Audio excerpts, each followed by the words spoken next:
ఆయన ఏ కారణం చేత బయటికి వచ్చినా దానికి ఏ పేరు పెట్టినా దానికి అసలు పేరైతే బల ప్రదర్శన యాత్రే.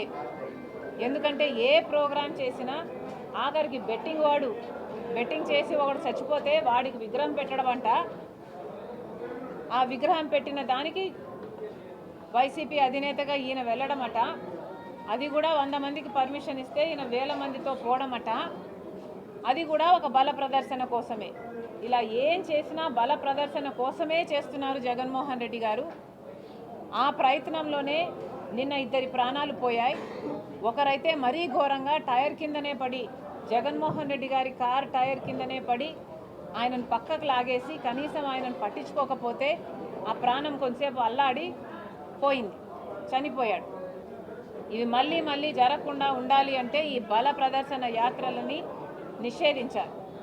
మొత్తానికే జగన్మోహన్ రెడ్డి గారు ఈ బల ప్రదర్శన యాత్రలు చేయటానికి వీల్లేదు అని ఆంక్షలు పెట్టాల్సిన అవసరం ఉంది.